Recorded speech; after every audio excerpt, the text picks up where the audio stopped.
오늘 우리 주시는 하나님의 말씀은 시편 71편 14절에서 24절까지의 말씀입니다. 시편 71편 14절에서 24절까지 우리 한 목소리로 봉독하시겠습니다. 함께 봉독하십니다. 시작. 나는 항상 소망을 품고 주를 더욱더욱 찬송하리이다. 내가 측량할 수 없는 주의 공의와 구원을 내 입으로 종일 전하리이다. 내가 주 여호와의 능하신 행적을 가지고 오겠사오며 주의 공의만 전하겠나이다. 하나님이여, 나를 어려서부터 교훈하셨으므로 내가 지금까지 주의 기이한 일들을 전하였나이다. 하나님이여, 내가 늙어 백발이 될 때에도 나를 버리지 마시며 내가 주의 힘을 후대에 전하고 주의 능력을 장래 모든 사람에게 전하기까지 나를 버리지 마소서.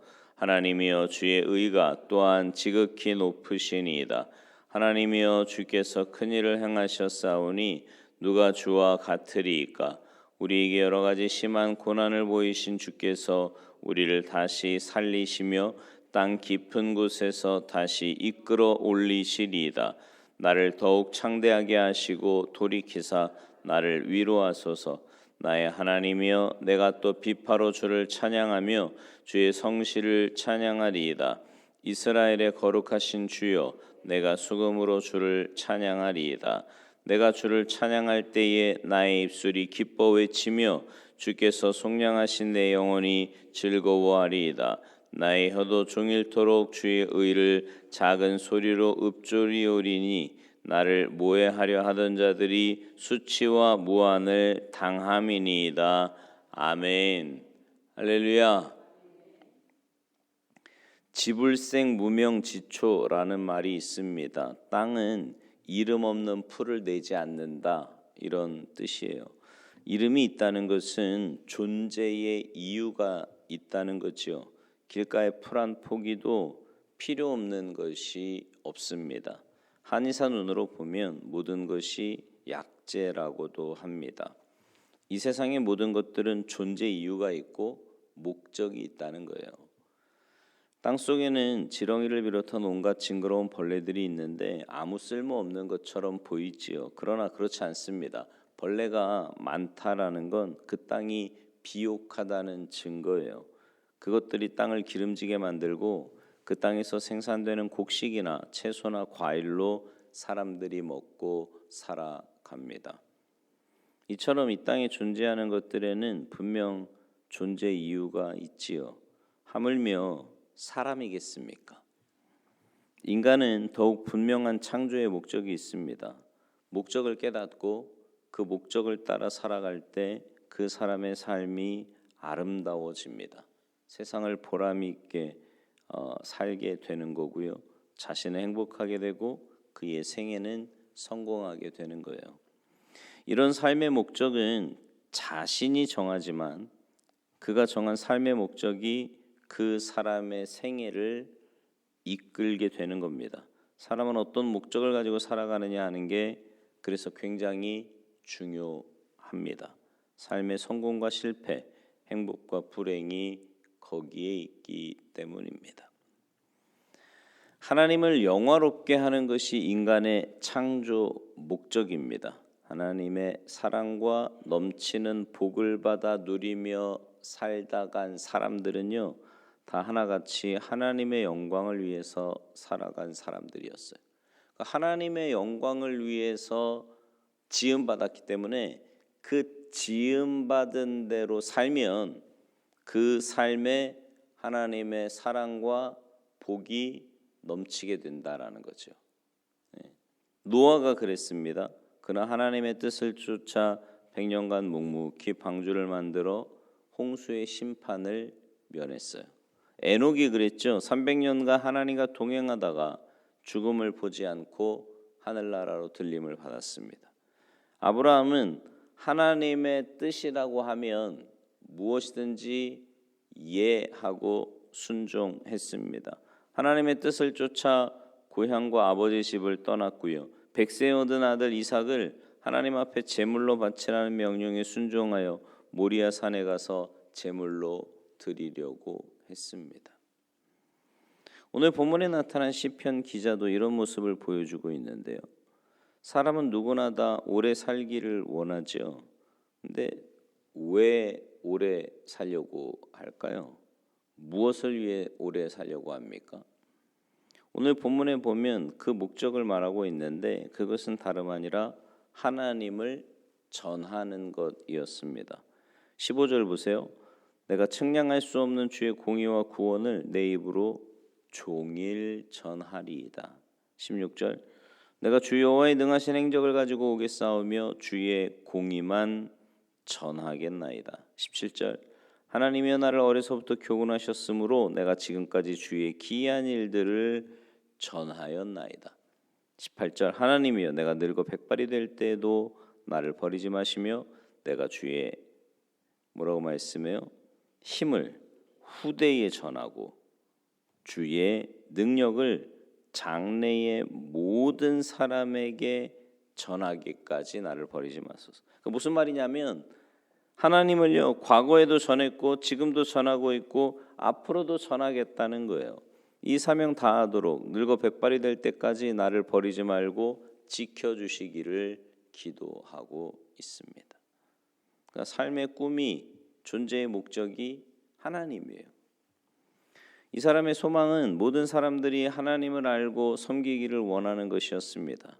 오직 하나님을 증거함으로 그 영혼들을 구원하고 그 영혼들이 하나님을 섬기기를 원했던 거지요. 소망이 곧 하나님의 소망이고 이 마음이 하나님의 마음입니다. 우리가 잘 아는 베드로후서 3장 8절 이하에 보면 이런 말씀이 있죠. 사랑하는 자들아 주께는 하루가 천년 같고 천년이 하루 같다는 이 한 가지를 잊지 말라. 주의 약속은 어떤 이들이 더디다고 생각하는 것 같이 더딘 것이 아니라 오직 주께서는 너희를 대하여 오래 참으사 아무도 멸망하지 아니하고 다 회개하기에 이르기를 원하시느니라. 그러나 주의 날이 도둑같이 오리니 그날에는 하늘이 큰 소리로 떠나가고 물질이 뜨거운 불에 풀어지고 땅과 그 중에 있는 모든 일이 드러나리로다. 하나님께서 이 타락한 세상의 종말을 지연시키는 까닭은 아무도 멸망하지 않기를 바라시는 하나님의 애타는 심정이 있기 때문입니다. 하나님의 이런 심정을 깨닫는다면 우리들이 해야 될 삶의 방향, 삶의 목적을 분명히 알 수 있겠지요. 그것은 복음을 전함으로 멸망을 향해 줄다름질치는 죽어가는 그 불쌍한 영혼들을 구원하는 겁니다. 비유로 말씀드리면 이런 거예요. 여러분 꽤 오래전에 삼풍백화점이 무너져서 많은 사람이 죽지 않았습니까? 근데 생존자를 구하고자 구조대원들이 최선을 다하는 모습을 봤는데 굉장히 감동을 많이 받았어요. 방송을 보면서 오랜 시간이 지났는데도 한 사람 한 사람이 이렇게 구조되어 나오는 모습을 볼 때 사람들이 막 가슴 뭉클해하고 박수치고 어떤 사람은 눈물을 흘리면서까지 자기랑 아무 상관이 없는 사람인데도 말이죠. 그 사람이 이렇게 구원받는 모습을 보고 너무 기뻐하지 않았습니까? 근데 만약에요 구조하는 사람이 이 정도면 됐다고 이제 그만하자고 이러고는 구조를 포기한다면 어떻게 되겠습니까? 죽어가는 육신의 생명이 그토록 소중해서 그 건져지는 모습을 봤을 때 함께 기뻐하고 감동했다면 하물며 죽어가는 그 영혼의 생명은 훨씬 더 소중한 거 아니겠습니까? 여러분 그렇게 건짐 받아봐야 얼마나 오래 살겠어요? 기껏 해봐야 7, 80년, 8, 90년인데 영원한 생명을 구원하는 일은 얼마나 더 소중하겠느냐라는 겁니다. 그래서 생명 구원에는요 끝이 없는 거예요. 천하의 모든 사람이 다 구원을 받기까지 영혼 구원의 노력은 계속되어야만 합니다. 그 어떤 미국의 어떤 유명한 목사님이 그런 얘기했거든요. 불신자가 한 명이라도 남아 있다면 교회는 계속 부흥해야 된다. 무슨 말이에요? 계속 복음을 전해야 된다 이 말이에요. 그 사람이 주님 앞으로 돌아올 때까지. 여러분, 교회는요 단순히 사람들의 모임이 아닙니다. 성경은 교회를 예수 그리스도의 몸이라고 하셨어요. 에베소서 1장 22절이나 골로새서 1장 18절, 고린도전서 12장 27절 계속 반복해서 말씀하는 거거든요. 교회는 예수 그리스도의 몸이고요. 교회의 머리는 바로 예수 그리스도이십니다. 이 지체의 사명이 뭐예요? 머리의 지시대로 움직이는 거예요. 교회의 머리 대신 예수님이 바라시면서 명령하신 게 뭡니까? 누가복음 14장 23절 길과 산울타리가로 나가서 사람을 강권하여 데려다가 내 집을 채우라. 디모데후서 4장 1절 2절 하나님 앞과 살아있는 자와 죽은 자를 심판하실 그리스도 예수 앞에서 그가 나타나실 것과 그의 나라를 두고 엄히 명하노니 너는 말씀을 전파하라. 때를 얻든지 못 얻든지 항상 힘쓰라. 사랑하는 성도 여러분, 우리는 하나님의 뜻을 따라 살아가야 됩니다. 여러분, 하나님의 뜻대로 살아야 살맛이 나요. 그거 아세요? 네. 내 욕심대로, 내 정욕대로, 내 마음대로 살면 사는 게 그냥 그렇습니다. 그게 큰 기쁨이나 만족 별로 없어요. 왜냐하면 해 아래 뭐 그렇게 새 것이 있겠습니까? 그러나 하나님 뜻대로 살아갈 때 우리의 삶에 참된 기쁨과 행복도 있고요. 하나님의 은혜와 복도 넘치게 됩니다. 하나님의 자녀인 우리들은 오직 하나님의 영광을 위해서 살아야 되는데 하나님의 간절한 소원인 영혼 구원을 위해 복음을 전해야 합니다. 하나님은 이런 삶의 모습을 보시고 기뻐하시고 은혜 내려 주실 거예요. 바라기는 여러분 모두가 날마다 복음을 전하는 전도자의 삶을 사셔서 영혼을 구원하고 열방을 회복하며 하나님의 마음을 시원하게 해드리는 여러분 모두가 되시기를 주님의 이름으로 축원합니다. 기도하시겠습니다. 하나님, 하나님의 기쁨을 위해 지음받은 저희들은 하나님의 뜻대로 순종하며 살아야 하는데 하나님이 가장 원하시는 것, 가장 기뻐하시는 것 바로 영혼을 구원하는 일임을 말씀을 통해 다시 한번 깨닫습니다. 주님, 저희들에게 주님의 마음을 주시고 죽어가는 영혼을 볼 때 안타까운 마음으로 주님 살아계심을 그 십자가의 복음을 증거할 수 있는 우리가 되게 하셔서 우리의 발걸음이 닿는 곳마다 영혼 구원의 역사가 나타나게 하시고 우리가 만나는 사람들이 우리를 통해 살아계신 하나님을 만날 수 있도록 주님의 도구로만 사용하여 주시옵소서. 감사드리며 예수님의 이름으로 축복하며 기도하옵나이다. 아멘.